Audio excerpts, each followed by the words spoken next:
보고 싶었습니다. 한 번만 더 부끄러워하지 말고 마음을 담아 이렇게 축복합시다. 행복하세요. 정말 우리 하나님 안에서 주가 주시는 행복이 여러분 안에 가득했으면 좋겠습니다.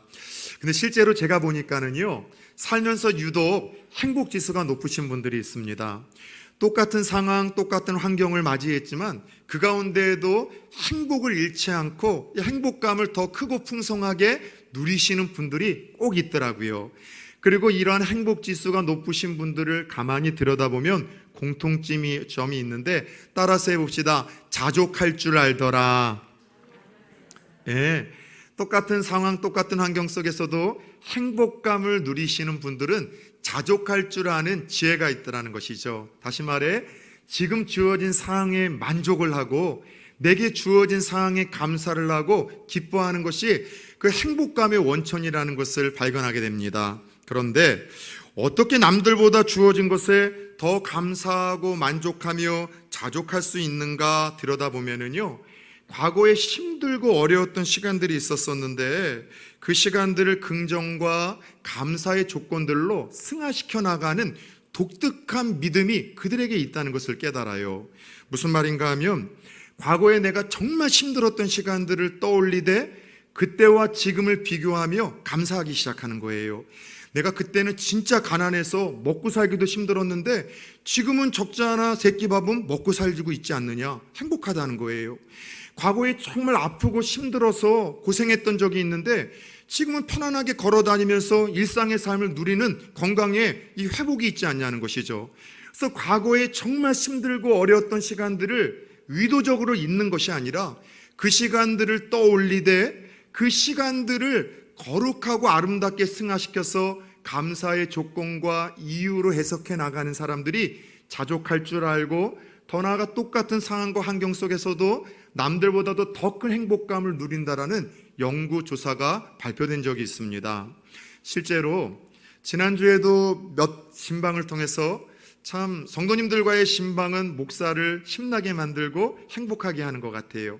한 번도 사역으로 느껴본 적은 없는 것 같아요. 그런데 이번 주에 한 몇 가정의 신방을 통해서 급히 요청한 이사 신방 하나가 저와 제 아내에게 큰 행복과 기쁨을 안겨주었습니다. 한 우리 세 가족 한 친구가 좀 좋은 아파트로 이사를 하면서 급히 이사를 한 그 다음날 목사님의 축복을 가장 먼저 받고 싶다고 해서 와 주실 수 있냐 부탁을 해서 저희들이 함께 찾아가서 축복을 했어요. 그런데 다른 신방도 아니고 사실 이사 신방이나 개업 신방은요, 유독 더 기쁨과 감사와 행복이 넘치는 법인 것은 알고 있지만 그 세 가족 성도에게는요, 그 이사 신방을 받으며 더 큰 기쁨, 더 큰 감격, 더 품막의 행복이 있다는 것이 막 느껴지더라고요. 그래서 왜 더 기뻐하고 감격하고 행복해야 하는가 궁금했었는데 신방 예배가 끝나고 교제하는 가운데 그 비결을 깨닫게 되었습니다. 자기 간증을 하는 거예요. 예전에 이사한 바로 그 지역에 어렸을 적 부모님과 형제들과 함께 살았대요. 그런데 그곳이 옛날에 엄청 부산에 부자들이 사는 부촌이었다고 합니다. 지금도 부촌인데, 그런데 문제는 그 부촌에 자기가 그 어린 시절에는 아버지의 사업이 실패해서 너무나 가난하고 힘든 시절이었었다는 것이죠. 그래서 학교를 가더라도 조금 좋은 가방 메고 잘 사는 애들보다도 자꾸 열등감을 느끼게 되고, 친구 집에 가더라도 다 잘 사는데 왜 우리 집만 이러는가, 그런 아픔이 있었었는데, 오랜 세월 속에서 하나님이 자신을 예수 믿게 하시고 예수 안에서 놀라운 축복을 주셔서 이렇게 좋은 아파트를 구입하고 들어와 하나님 앞에 예배를 드릴 수 있다는 것이 더더욱 감사하고 기쁘다라고 이야기를 하며 그렇게 해맑은 간증을 나누더라는 것이죠. 실제로 그 지역이요, 기가 막혀요. 뒤에는 여러분 산이 있어서 창문을 열면 앞뒤로요 정말로 숲속에 있는 것 같고요, 평수도 혼자 사는데 넓을 뿐만이 아니라 그 부산 지역이 다 보이는 걸 보면서 하나님의 축복도 있거니와 그런 과거에 힘들었던 시간들보다도 하나님이 더 이렇게 축복하셨다는 사실에 감사하고 기뻐하는 그 친구의 모습을 통해서 하나님 많은 영적인 영감을 좀 허락하셨어요. 특별히 예수 믿는 신앙인들 중에도 더 똑같은 예수를 믿고 똑같은 신앙생활을 해도 유독 감사와 기쁨과 신앙의 능력을 경험하는 이들이 있는데 그 비결이 무엇인지를 바로 그 성도를 통해서 깨닫게 하신 거예요. 실제로 그래요. 똑같은 상황, 똑같은 환경, 똑같은 예수를 믿고 똑같은 교회를 다녀도요, 유독 행복감이 더 큰 성도들이 있어요. 하나님 앞에서 감사하고 감격하고 기쁨을 경험하면서 신앙생활을 하는 이들의 비밀이 여기 있다는 것이죠. 예수 믿기 전 자신의 비참했던 시간들을 잊지 않는 거예요. 예수 믿기 전 내가 얼마나 형편없이 살았고 내 신분이 알게 모르게 얼마나 비참한 상태였는지를 깨닫고 발견하고 지금 예수 안에서 내게 주어진 은혜를 깨닫게 되는 사람들, 그 사람들이 신앙생활을 하다 보면 덮은 감사와 기쁨과 능력을 경험하며 살더라는 것이죠.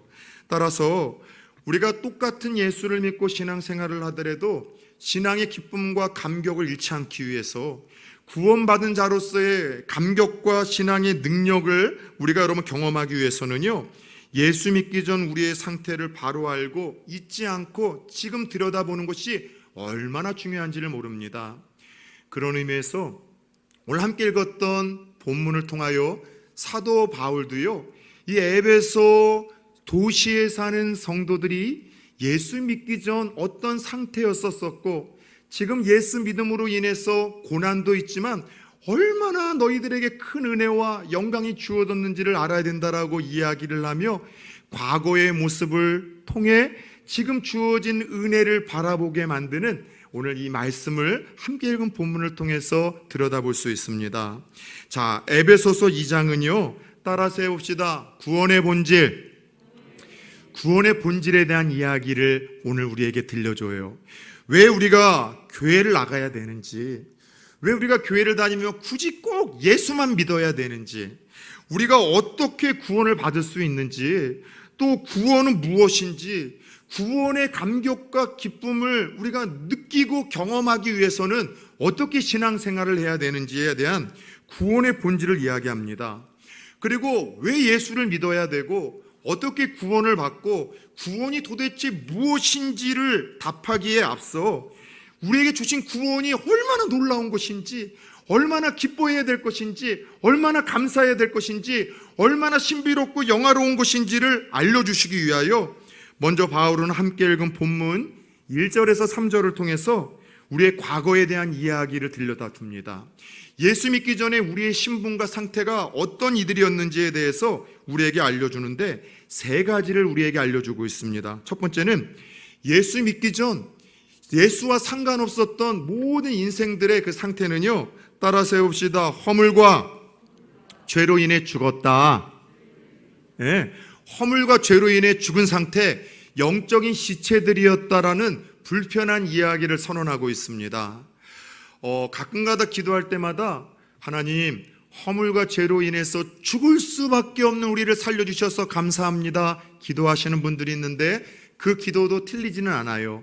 그런데 오늘 본문 2장 1절을 보십시오. 그는 허물과 죄로 인해 죽을 뻔한 너희들이 아니라, 죽을 너희들이 아니라, 따라서 해봅시다. 죽었던 너희를. 네, 예수 믿기 전 과거 우리의 영적인 상태는 하나님 보실 때 영적인 시체였었어요. 아예 죄와 허물로 인해서 죽은 상태였다는 것입니다. 여러분, 성경에서 죽었다는 것은 영적인 사망을 의미하는데 하나님과의 우리의 관계가 분리되고 단절된 상태를 가리켜 영적인 시체, 죽은 상태라고 이야기를 합니다. 그런 경우이죠. 가끔가다 꽃꽂이들을 보면은요, 뿌리로부터 여러분들 분리가 되고 단절되어 그 병에 꽂혀 있지만 산 것처럼 예뻐요. 생생해 보이고. 그러나 우리는 압니다. 그 가지로부터 그리고 뿌리로부터 잘려 나오고 분리되어진 그 꽃이 꽃꽂이에서 아무리 예뻐 보이고 싱싱해 보여도 결국은 시간이 흘러감에 있어서 그것은 말라 비틀어질 수밖에 없고 죽을 수밖에 없는 운명이라는 것 우리가 알고 있지 않습니까? 마찬가지예요. 우리가 예수 믿기 전 우리의 상태에 대해서 다 살아 눈 뜨고 숨 쉬고 있지만 영적으로는 지체가 되어 결국 죽을 수밖에 없는 존재들, 여러분, 그런 존재들, 그런 절망적인 여러분 상태가 예수 믿기 전 우리의 존재요, 우리의 상태라고 이야기를 하시는 거예요. 저는 목사라는 이 특별한 직업군 때문에 좀 시체를 많이 만지거나 보았던 그런 직업군입니다. 임종 예배를 드리기도 하고, 그렇게 돌아가신 분 이렇게 또 눈도 감겨드리고, 또 이렇게 뭔가 신체가 조금 뭔가 이렇게 올바르지 못할 때 그 마지막을 정리해드리는 일들을 참 여러 차례 했었던 것 같아요. 그런데 시체들의 특징이 뭔지 아십니까? 죽었다는 것은 무감각, 무반응이에요. 듣지 못하고, 보지 못하고, 말하지 못하고, 외부의 반응에 여러분 반응하지 못하는 것이 시체의 특징이라고 할 수 있어요. 마찬가지로 우리가 예수 밖에 있을 때 죽었다라는 이 선언은요, 우리가 무감각인 거예요. 하나님이 계심에도 불구하고 볼 수 없는 상태가 되어버렸다는 뜻이고, 하나님이 옆에 계셔서 우리를 쿡쿡 찌르며 우리를 건드리실 때에도 하나님이 우리를 건드리시는 것을 느낄 수 없는 존재가 되었고, 하나님 곁에서 우리에게 말씀을 하셔도 하나님의 음성을 들을 수 없는 그 존재가 바로 우리였다는 것이죠. 하나님을 볼 수도 없고, 하나님의 음성을 들을 수도 없고, 하나님을 느낄 수도 없고, 더 나아가 하나님이 우리에게 주고자 하셨던 그 참 평안과 기쁨과 행복이 이 죄와 허물로 인해서 죽었기 때문에 우리에게 올 수 없는 비참한 상태가 예수 믿기 전, 예수 밖에 있는 이들의 비참한 상태라고 하나님이 선언을 하시는 거죠. 그런데 두 번째 예수 믿기 전 우리가 어떤 상태였는지에 대하여 말씀하시는 건 좀 더 불편한 말씀을 들려주십니다. 따라서 해봅시다. 마귀의 종이었다. 아주 불편하게도 예수 믿기 전, 예수 밖에 있기 전 우리는 마귀의 종, 부산말로 하자면 시다발이 따까리였었다는 것이죠. 그래서 오늘 성경을 보니까 공중의 권세 잡은 자, 즉 사탄과 마귀인데요, 그의 시다발이 따까리, 심지어 자녀가 되어서 하나님을 대적하며 불순종하는 삶을 어쩔 수 없이 살 수밖에 없는 존재들이 예수 밖에 있기 전에, 믿기 전 우리의 모습과 상태였다고 이야기를 합니다. 여러분 그거 아세요? 사람은요, 자기 마음대로 살아가는 것 같지만 그러질 못합니다. 자기 생각, 자기 뜻, 자기 의지대로 선택하고 결정하고 인생을 펼쳐가는 것 같죠? 천만의 말씀, 사람은 자기 의지대로, 자기 뜻대로 못 살아요. 가장 최근에 제가 많이 받는 상담 전화는요, 좀 중독과 관련된 문제로 같이 좀 이야기 나누고 기도해 주십사 하는 상담 내용입니다. 중독이라는 게 뭡니까? 무언가 나를 사로잡고 있는데 내 힘으로 도저히 노력해도 끊을 수 없는 것, 그게 중독 아닙니까? 여러 가지 중독이 있죠. 대표적인 게 술 중독인데 이분들 내 힘으로 그거 못 끊어요. 이게 참 안타까워요. 그래서 술이나 담배는 내 힘으로도 못 끊는데 끊으려고 하더라도 못 끊다 보니 자녀들에게도 흘러가요. 제가 우스갯소리로 예전에 그 이야기를 들은 적이 있습니다. 초등학교 3학년의 시험 문제인데 이런 문제가 나왔대요. 밤에 술을 먹고 큰 소리로 노래를 부르고 시끄럽게 하는 것을 사자성어로 뭐라고 하는가. 그래서 4글자를 적어내는 건데 끝에는 가짜로 끝난다는 것을 암시하면서 가짜를 적어주고 앞에 3글자를 적는 거예요. 초등학교 3학년 친구들이 이렇게 적었다고 합니다. 정답은 고성 방가죠. 근데 애매하게 몰랐던 애들은 고음 불가 이렇게 쓴 애들도 있었고요. 어떤 애들은 이럴 수가, 어떤 애들은 미친 건가? 그런데 선생님을 빵 터지게 했던 최고의 답은 아빠인가? 이렇게 썼다는 것이죠. 어린아이들은요, 알게 모르게 다 보는 거예요. 근데 부모라고 해서 자녀들이 보는 거 그거 여러분 끊고 싶은 마음이 없겠습니까? 근데 내 힘으로 안 되는 거예요. 술도 안 되고 여러분 담배도 안 되고요. 드라마 중독에 빠진 것도 내 힘으로 못 끊고요. 마약 중독도 그렇고요. 여러분 무언가 그 중독이요, 내 힘과 내 의지로 끊을 수 있을 것 같지만 안 되는 거예요. 죄 안 짓고 싶어요. 하나님 말씀대로 순종하고 싶어요. 선을 행하고 싶어요. 그런데 내 힘과 내 의지로 그것이 안 돼서 질질 끌려가는 것, 이것이 우리가 마귀의 종이 되고 여러분 사탄의 종이 되어서 진정 내가 하고 싶은 대로 할 수 없는 자유를 빼앗긴 상태라는 것을 여러분 대변해 주는 것 아니겠습니까? 그런데 안타깝게도 죄의 종이었기 때문에 우리는 하나님을 대적하고 불순종의 삶을 사는 이런 비참한 존재들이었다라고 주께서 선포하십니다. 끝으로 그러하기에 하나님의 진노와 심판을 피할 수밖에 없는 존재, 피할 수 없는 존재, 결국은 영원한 사망, 지옥 불을 향해서 뛰어내려가는 그런 비참하고 절망적인 존재가 예수 밖에 있기 전, 예수 믿기 전 우리의 상태라고 이야기를 하고 있어요. 이것이 1절에서 3절까지의 이야기인데 결국 예수 밖에, 예수 믿기 전에 우리의 상태는요, 여러분들 죄와 허물로 인해서 죽어버렸고 마귀의 종이 되어서 하나님을 대적하고 불순종의 삶을 살 수밖에 없고 영원한 진노와 심판, 그 지옥에 갈 수밖에 없는 존재들, 결국 전적으로 타락했고 우리를 스스로 구원할 수 없을 만큼 전적으로 무능하여 도저히 구원받을 수 없는 비참한 존재였다는 것을 사도 바울을 통해서 하나님은 알려주고 계십니다. 그런데 이런 소망 없는 우리를 위해 하나님이 어떤 일을 이루셨는지에 대해서, 일방적으로 하나님이 어떤 일을 하셨는지에 대해서 이제 하나님은 바울을 통해 본문 4절에서 7절에서 말씀을 하고 있습니다. 크게 이런 소망 없는 우리를 위해서 하나님이 일방적으로 하신 일이 두 가지가 있는데요. 첫 번째는 그럼에도 불구하고 따라 세웁시다. 우리를 사랑하셨다. 긍휼이 풍성하신 하나님이, 다시 말해서 우리를 불쌍히 여겨주신 하나님이 그럼에도 불구하고 그런 우리를 사랑하셨다는 거예요. 사랑하셨다는 것은 곧 뭘 의미합니까? 포기할 수 없으셨다는 거예요. 우리를 내려놓을 수 없으셨다는 거예요.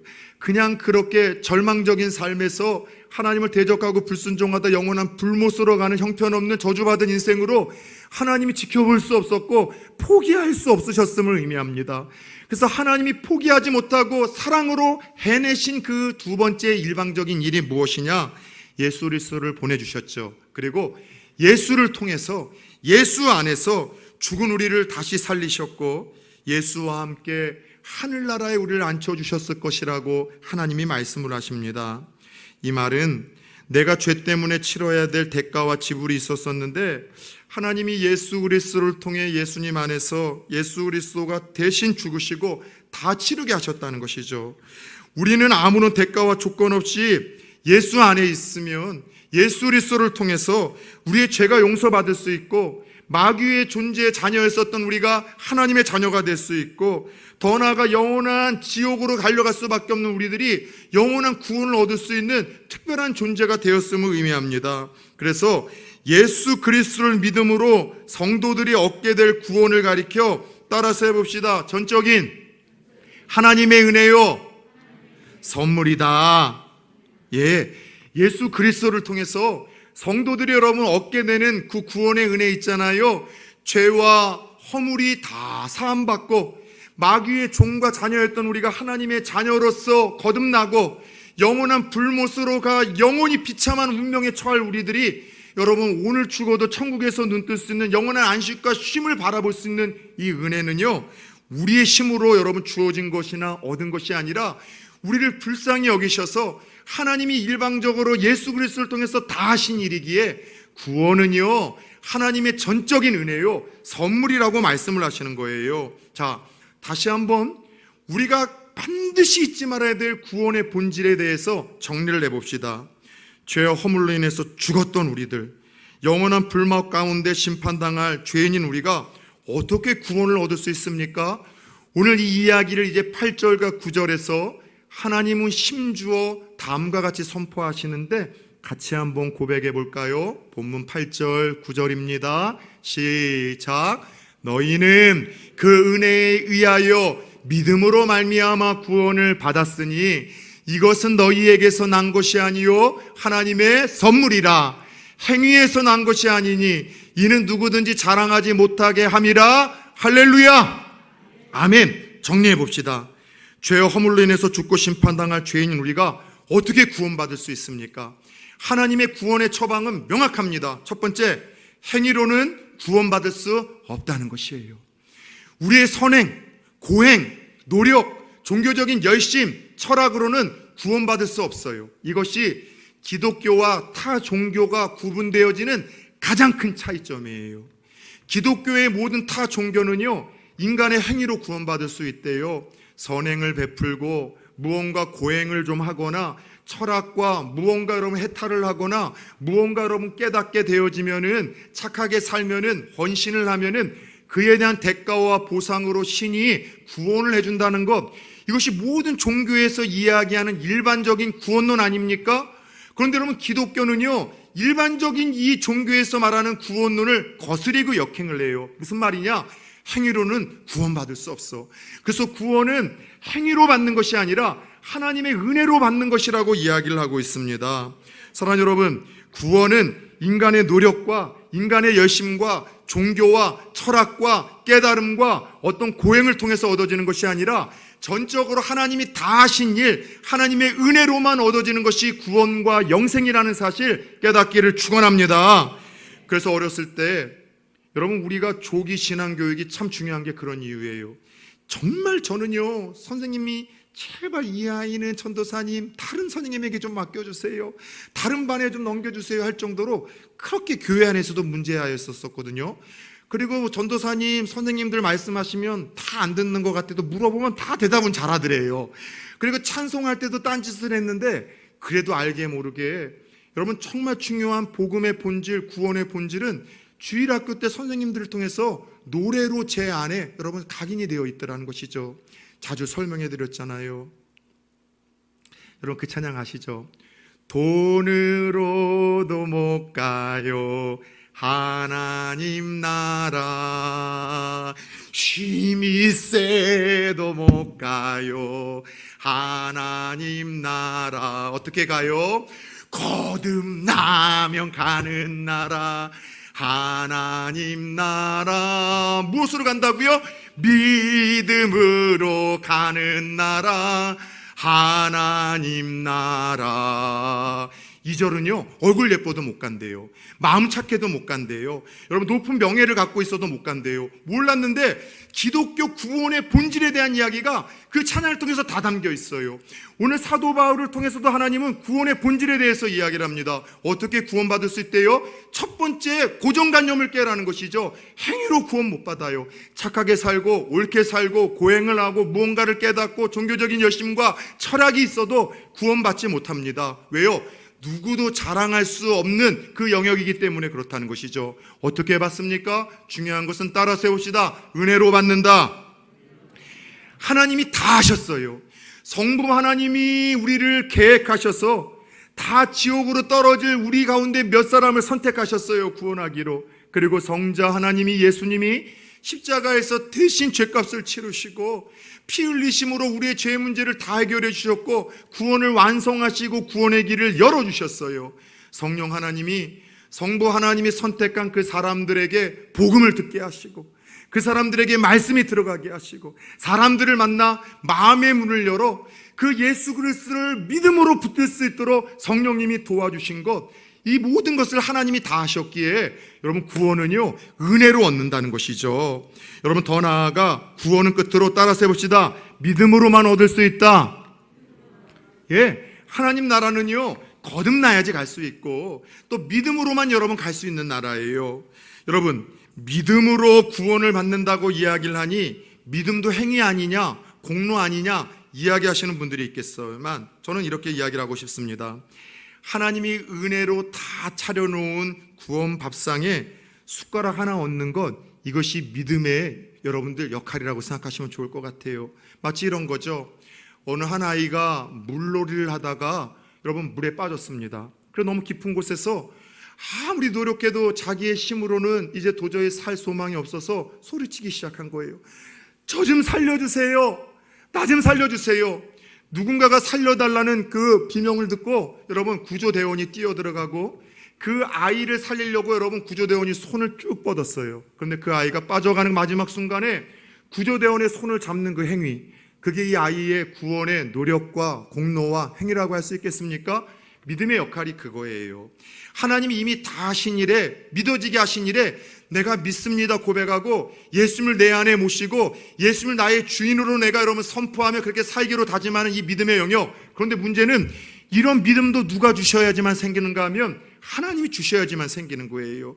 예수님이 나를 위해서 십자가에 죽으셨고 나를 위해서 피 흘리셨고 다시 사셨고 예수님을 내가 믿을 때 나에게 영원한 죄사함과 천국이라는 그 놀라운 은혜를 주셨다는 것을 믿어지게 만드는 것도 내가 믿고 싶어서 믿는 것이 아니라 하나님이 은혜를 주셔야지만 그것이 믿음이 생기기에 따라 세웁시다. 구원은 하나님의 선물이다.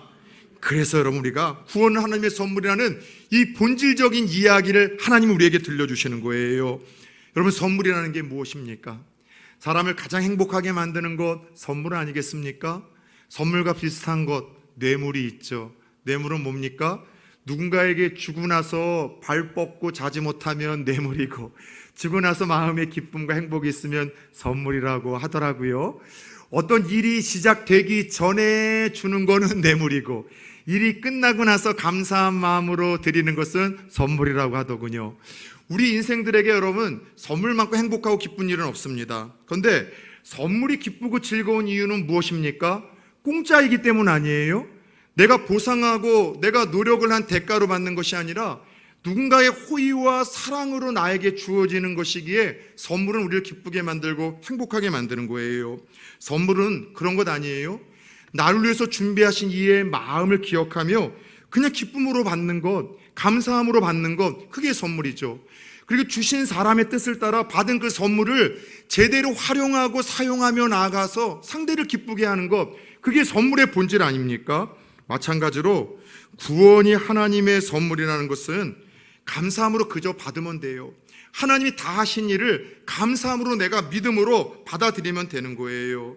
저는 오늘 우리 가운데에도 하나님이 일방적으로 다 준비해 놓으신 이 구원의 선물을 아직 받지 못하신 분들이 있다면 하나님이 은혜도 주시고 믿음도 주셔서 오늘 이 구원이라는 최고의 하나님이 준비하신 선물을 여러분들 걸로 받아 누림으로 말미암아 기쁨과 감격과 능력을 회복할 수 있는 성도님들 되어지기를 예수 그리스도의 이름으로 축원합니다. 여러분, 그저 감사한 마음으로 받으면 돼요.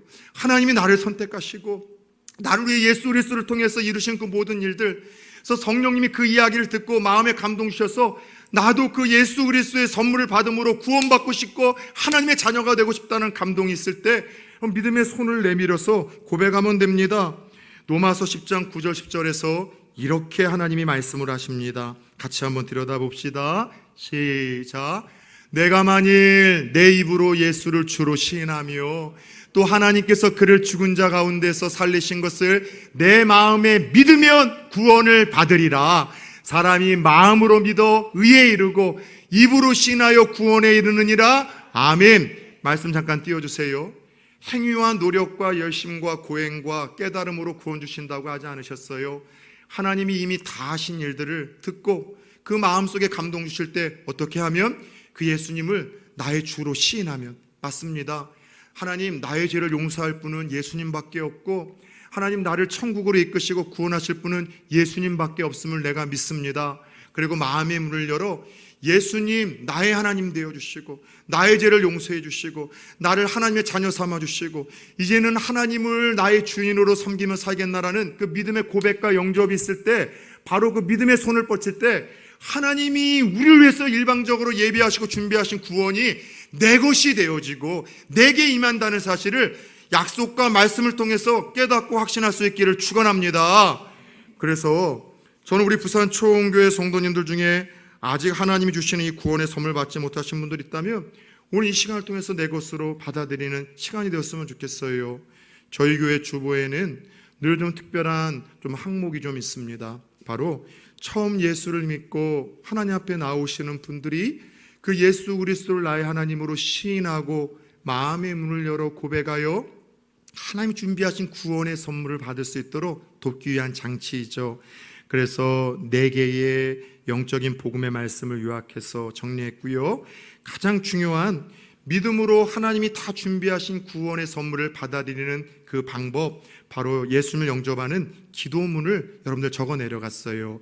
우리 같이 이미 예수님을 나의 하나님으로 고백하며 구원을 선물로 받으신 분들도 물론이거니와 아직 그 예수 그리스도의 그 하나님의 은혜로 준비되어진 구원을 선물로 받지 못하신 분들, 믿음으로 오늘 이 고백을 하며 그 선물 내 것으로 받아들이는 시간이 되었으면 하는 마음으로 같이 한번 마음과 믿음을 담아 이 기도를 나의 기도로 하나님 앞에 좀 올려드립시다. 같이 한번 고백할까요? 시작.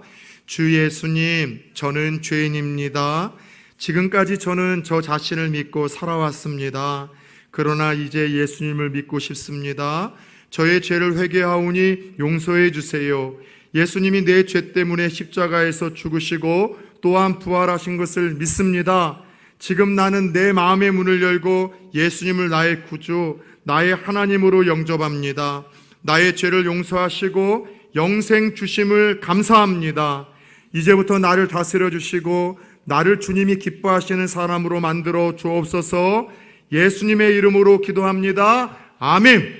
영접하는 자, 곧 그 이름을 믿는 자들에게는 하나님의 자녀가 되는 권세를 주실 것이 아니라 주셨다라고 요한복음 1장 12절에서 약속하신 바와 같이 오늘 믿음으로 정말 주님께서 우리를 위해서 준비해 놓으신 그 선물을 고백하며 받아들이신 분들에게 오늘 약속대로 하나님의 자녀가 되어지는 영생의 선물이 주어졌음을 믿고 확신하시기를 예수의 이름으로 축원합니다.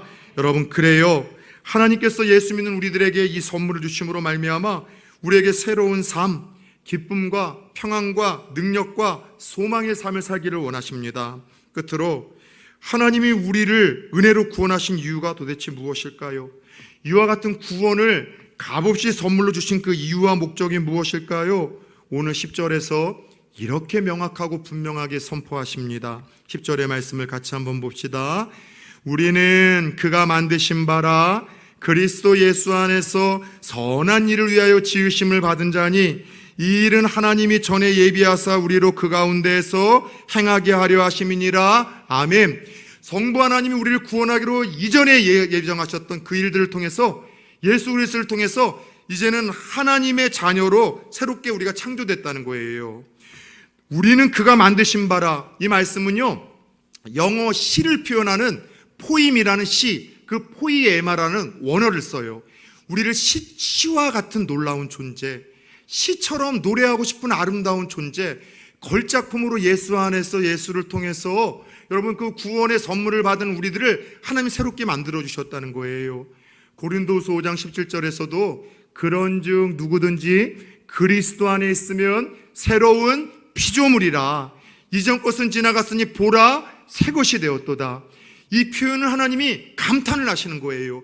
예수 안에서 이제 너희가 완전 새 것이 되었다는 거 알아야 된다. 예수 안에서 허물과 죄로 죽었던 너희들이 이제 새롭게 태어난 거야. 마귀의 꼬봉 시다발이었었던 너희들이 이제는 나의 자녀가 되었다는 거 잊지 않았으면 좋겠어. 죽을 수밖에 없는, 지옥에 갈 수밖에 없는 너희들이 이제는 나와 함께 영원한 천국을 소망하며 꿈꿀 수 있는 그런 존재들, 너희들은 이제 시와 같은 아름다운 존재, 내가 볼 때 노래하고 싶은 너무나 아름다운 걸작품이라는 사실을 잊지 말았으면 좋겠다라는 아버지 하나님의 마음이 있는 거예요. 그런데 왜 우리를 그렇게 아름다운 새로운 창조물로 예수 안에서 하나님은 만들어 주셨습니까? 따라서 해봅시다. 선한 일을 위하여. 선한 일이라는 목적을 위해서 우리를 주님께서 은혜로 부르시고 은혜로 구원하시어 이 놀라운 구원을 선물로 주셨다는 것이죠. 잘 들으셔야 됩니다. 선한 일은, 선한 삶은 구원의 조건과 수단이 될 수 없습니다. 행위로 구원을 받을 수 없어요. 선한 삶과 선한 일은 구원의 조건과 수단은 아니지만 구원받은 결과가 되어야 됩니다. 구원받은 증거가 되어야 됩니다. 구원받은 열매가 되어야 됩니다. 왜 성도들이 착하게 살아야 됩니까? 왜 성도들이 선한 삶을 살아야 됩니까? 왜 우리가 열심히 교회에서 봉사합니까? 혹시 지금도 구원받기 위해서 봉사하고 열심을 다하고 헌금 내고 착하게 사시는 분들 있어요? 여러분, 그거 다 헛수고래냐니까요. 우리가 착하게 살고 예배하고 종교적인 열심을 부리고 우리가 선행을 하는 것은요, 구원받기 위한 조건과 수단이 아니라 은혜로 값없이 믿음으로 선물로 주신 그 하나님 앞에 감사하고 감격하여 드러나는 자연스러운 삶, 그게 선한 삶, 선한 행위라는 것을 잊지 않으시기를 축원합니다. 여러분, 중요한 것은 구원받았으면은 이 변화된 삶이 있어야 돼요. 새로운 삶이 있어야 돼요. 그리스도 안에서 무언가 이전과는 달라진 삶이 나타나야 된다는 것이죠. 언젠가도 그 우스갯소리 이야기를 했잖아요.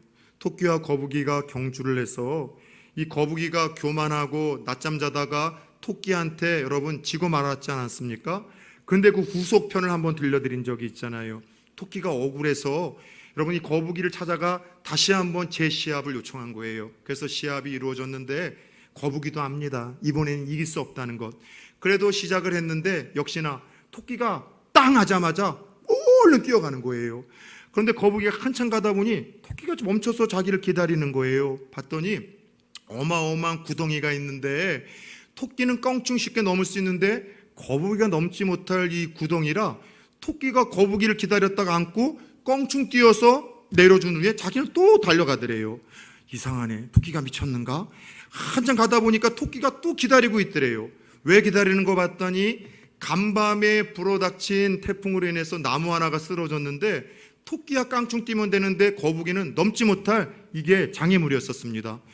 이 토끼가 거북이를 또 안고 깡충 뛰어서 내려준 후에 자기는 또 막 달리더래요. 토끼가 더위를 먹었는가? 한참 갔더니 결승선 앞에서 토끼가 이 결승선을 통과하지 않고 자기를 기다리고 있더래요. 저것이 미쳤는가? 끝에 가서 나를 놀리려는가? 반신반의하면서 결승선에 가까이 갔더니 토끼가 갑자기 거북이의 손을 잡더니 거북아 우리 같이 들어갈까? 하다보면 둘이서 손을 잡고 같이 토끼와 거북이가 결승선을 끄는 거예요. 거북이의 입장에서는요, 토끼가 더위를 먹은 건지 미친 건지 무슨 의도인지 무섭기까지 한 거예요. 그래서 토끼야 왜 그래? 왜 그래? 왜 그래? 토끼가 뭐라고 했다고요? 나 교회 다녀. 얼마 전서부터 예수 믿기 시작했다는 거예요. 우스갯소리지만 명확한 여러분 메시지가 있지 않습니까? 예수 믿고요 구원의 선물을 받은 사람은요 무언가 예수 그리스도 안에서 예수 그리스도 통해서 달라진 삶, 선행의 삶이 나타날 수밖에 없어요. 그렇다면 우리를 은혜로 구원하신 그 하나님의 목적, 우리에게 기대하시는 그 선한 삶과 선한 행위는 무엇일까요? 첫 번째 명확한 것은 7절의 말씀을 봅시다. 따라서 해봅시다. 복음 전하는 것. 예, 우리에게 구원의 선물을 주신 하나님이 중요한 첫 번째 목적, 그 선한 일은요 구원의 은혜, 이 복음을 오고 가는 세대들에게 증거하는 거예요. 나타내는 거예요.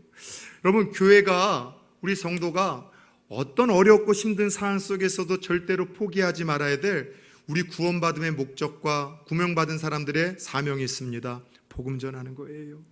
예수 그리스도 안에 생명이 있습니다. 예수 안에 소망이 있고요, 예수 안에 행복이 있고요, 예수 안에 기쁨이 있고요, 예수 안에 참 만족이 있습니다. 예수 안에 영생이 있습니다. 나는 잘 모르지만 내가 예수 만나서 누린 그 기쁨, 평안, 그 감격, 그 천국의 소망을 끊임없이 주위 사람들에게 드러내고 나타내는 일, 이것이 하나님이 값없이 우리에게 구원을 선물로 주신 첫 번째 의도와 목적, 우리를 통해서 그분이 펼쳐가기를 원하시는 선한 일과 선한 삶이라는 것을 여러분, 교회와 성도들은요 코로나라는 팬데믹 속에서 교회가 욕을 먹고 있는 상황 속에서도 절대로 잊지 말고서 여러분들 드러내야 된다는 것을 여러분 기억하시고 오늘 돌아갈 수 있기를 예수 그리스도의 이름으로 축원합니다. 그런데 예수 그리스도를 어떻게 드러나고 나타내는가? 바로 그것이 선한 삶으로 나타나야 되는 거예요. 선한 삶은 너무나 광범위하기에 다 표현할 수 없겠지만 적어도 이렇게 정리하면 어떨까요? 예수님이 누군가에게 선물이 되었던 것처럼 우리가 누군가에게 선물이 되어지는 삶, 예수의 이름으로, 하나님의 이름으로, 믿음의 이름으로 누군가에게 선물이 되어지는 삶, 그게 바로 선한 일, 선한 삶이 아니겠습니까?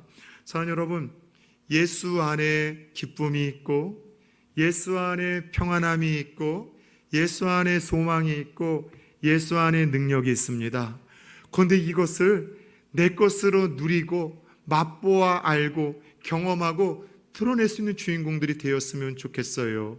끝으로 저는 예수 안에서 이 하나님이 준비하신 구원의 선물을 얻고 정말 끔찍한 죽음 앞에서도 그 소망을 노래하며 또 다른 선물을 누군가에게 전해준 한 친구의 이야기를 나누고자 합니다. 호스피스 사역단체에서 발행한 잡지에 실제로 실린 글입니다. 말기암 판정을 받고 투병 중인 6살짜리 어린 아이가 있었습니다. 여자아이였는데 백혈병으로 인해서 말기암 환자로 판정을 받고 투병 중이었던 것이죠. 이 아이는 병원에서 제공하는 호스피스 케어를 받게 되었고요. 그녀를, 어린아이를 이 케어했었던 호스피스가 다행히도 예수 믿는 한 여성 호스피스였었습니다. 그리고 기회가 될 때마다 이 크리스천 호스피스 사역자는 이 어린 여아이에게 계속해서 복음을 전했어요. 하나님에 대한 이야기, 그리고 하나님이 우리를 얼마나 사랑하셨는지에 대한 이야기, 예수님을 이 땅에 선물로 보내주신 이야기, 예수님이 우리를 위해서 십자가에서 죽으시고 다시 부활하신 이야기, 예수 안에서 예수 믿으면 영원히 죽지 않고 천국에서 눈뜰 수 있는 이 아이를 6살짜리 말기 투병 중인 아이에게 이 예수 믿는 호스피스 이 사역자는 계속해서 전해준 거죠. 감사하게 어린아이가 예수님을 시인하고 고백하고 붙들고 영접을 했어요. 거든 어느 날 이 어린아이는 천국에 가게 되었고요. 그녀의 호스피스 사역도 그렇게 끝이 나게 되었습니다. 그런데 몇 주 뒤에 장문의 편지가 그녀 앞으로 도착을 한 거예요.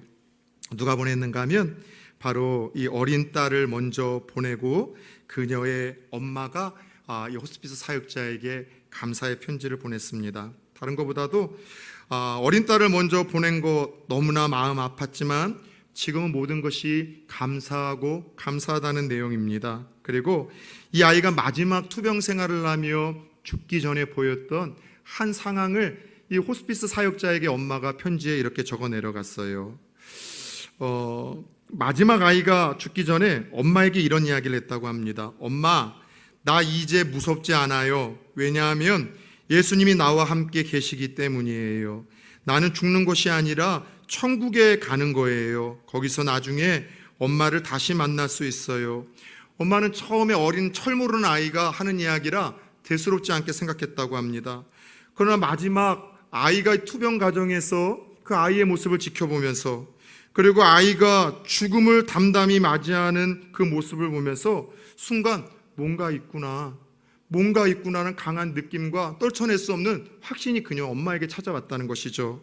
그리고 아이의 장례식을 잘 치른 후에 자신도 하나님을 믿었으면 좋겠다는 마음이 생기게 되었고 곧장 아는 사람을 통해서 교회를 나가게 되었고 지금은 남편과 함께 그 예수를 믿으며 먼저 간 그 딸 아이를 만날 날을 손꼽아 기다리게 되었다는 내용이에요. 그리고 아이의 엄마는 호스피스 사역자에게 마지막으로 자신의 딸을 잘 돌봐줘서 고맙고 무엇보다도 최고의 선물인 예수님과 구원을 전해줘서 고맙다는 감사의 편지를 그렇게 띄웠던 것입니다. 어린 6살의 딸아이도 최고의 하나님이 준비해 놓으신 그 예수 선물, 구원의 선물을 얻고 아주 짧은 인생이지만 그 선물을 허락하신 하나님의 의도와 목적대로 또 다른 엄마 아빠에게 최고의 선물을 주고 그렇게 아름답게 떠났던 거예요. 사랑하는 여러분, 똑같은 예수를 믿고 똑같은 신앙생활을 하고 똑같이 구원을 받았다 할지라도 누군가는 그 구원의 감격과 기쁨과 은혜를 누리며 살아가고 있는가 하면 누군가는 전혀 믿지 않는 사람들과 별반 다를 바 없는 삶을 살아가는 이들이 있죠. 어떻게 하면 우리가 잃어버린 신앙생활의 감격, 구원의 기쁨, 믿음의 능력을 회복하며 살 수 있을까요? 구원받기 전에 비참한 우리의 모습을 기억합시다. 얼마나 비참한 존재들이었는지, 얼마나 소망 없는 존재들이었는지, 얼마나 절망적인 존재들이었는지, 그런 우리를 위해서 하나님이 포기하지 못할 만큼 사랑하셔서 일방적으로 베푸셨던 구원의 선물을 생각합시다. 그리고 그 구원의 은혜를 내 것으로 삼으셨다면 여러분 선한 삶을 사시기 바랍니다. 이 한 주 구원의 선물을 받은 이들로서 여러분 어떻게 누군가에게 예수님이 그러하셨던 것처럼 또 다른 누군가에게 선물이 되어주는 삶을 살아내시겠습니까? 무엇보다도 예수 안에 생명이 있고 예수 안에 기쁨이 있고 예수 안에 소망이 있고 예수 안에 절망을 이길 수 있는 능력이 있고 예수 안에 영원한 하늘나라가 있음을 증거하고 나타내실 뿐만이 아니라 누군가에게 아름다운 선물을 또 선사할 수 있는 그런 통로들로 쓰임받는 저와 여러분들의 한 주가 되어질 수 있기를 주 예수 그리스도의 이름으로 축원합니다.